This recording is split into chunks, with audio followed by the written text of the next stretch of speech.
आप देख रहे हैं सनातन शास्त्र, जहां हम उजागर करते हैं सनातन धर्म के उन रहस्यों को जो युगों से धूल में दबे पड़े हैं। कल्पना कीजिए, लगभग 1500 साल पहले का भारत, जब रात के अंधेरे आसमान में तारे रहस्य फुसफुसाते थे, जब लोग सोचते थे कि धरती सपाट है और आकाश देवताओं का दरबार। उसी समय एक युवा मस्तिष्क उठा जिसने पहली बार यह कहने का साहस किया कि धरती गोल है और अपनी धुरी पर घूमती है। लेकिन सवाल यह है, वह कौन था, कहां से आया और किस तरह उसने ऐसे रहस्य खोज निकाले जिन्हें समझने में दुनिया को सैकड़ों साल लग गए। जिसने सत्य के लिए उपहास सहा, पत्थर झेले, पर पीछे नहीं हटा। उसका नाम था आर्यभट्ट।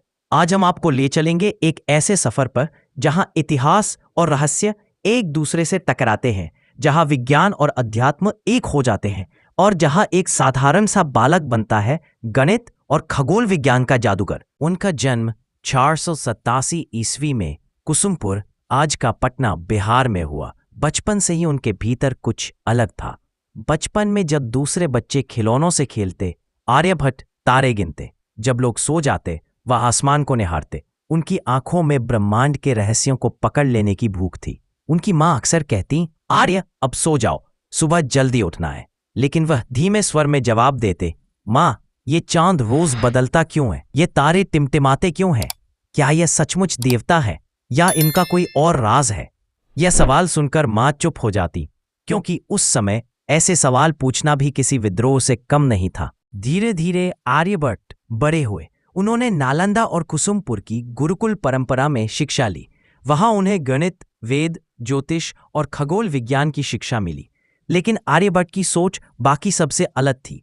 जहां उनके साथी सिर्फ मंत्र याद करते, वे सवाल पूछते।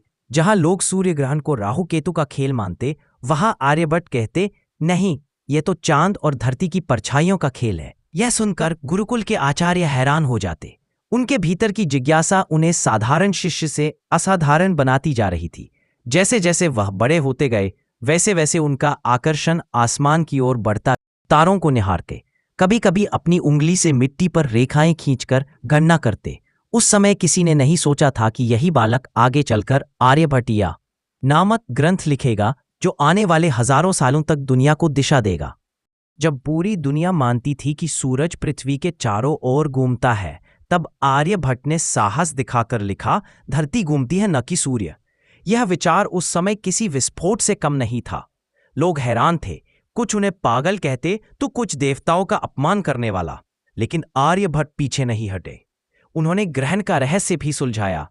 लोग मानते थे राहु और केतु सूरज और चंद्रमा को निगल लेते हैं। आर्यभट्ट ने कहा, नहीं, यह तो छाया का खेल है। जब धरती सूर्य और चंद्रमा के बीच आती है तो चंद्र ग्रहण होता है, और जब चंद्रमा धरती और सूर्य के बीच आता है तो सूर्य ग्रहण।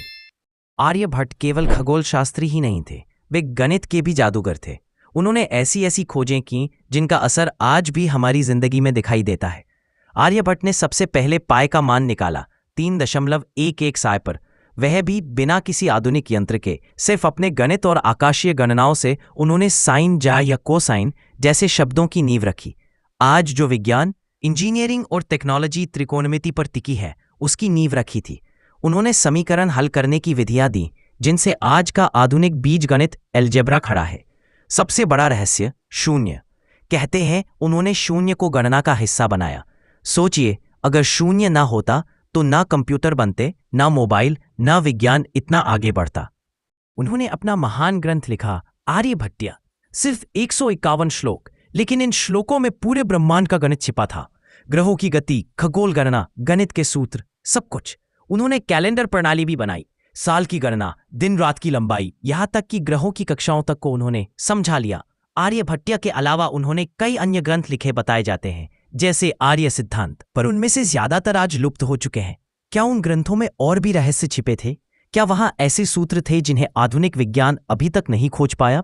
इतने सटीक गणितीय और खगोलीय सूत्र क्या एक इंसान अकेले बना सकता है? या फिर आर्यभट्ट किसी प्राचीन गुप्त ज्ञान परंपरा से जुड़े थे? क्या उन्होंने नालंदा या किसी अन्य गुप्त गुरुकुल से वह शिक्षा ली थी जहां सामान्य लोगों को प्रवेश नहीं था? आर्यभट्ट का जीवन 80 वर्ष के आसपास रहा, लेकिन उनके अंतिम समय की कहानी धुंधली है। कुछ कहते हैं कि उन्होंने कुसुमपुर में अंतिम सांस ली, कुछ मानते हैं कि वह गुप्त रूप से कहीं और चले गए और वहीं अपना ज्ञान शिष्यों को सौंप दिया। आज भारत का पहला उपग्रह आर्यभट्ट कहलाता है, क्योंकि यह नाम सिर्फ एक व्यक्ति का नहीं बल्कि ज्ञान और साहस का प्रतीक है। मित्रों, ये थी आर्यभट्ट की संघर्षमयी गाथा।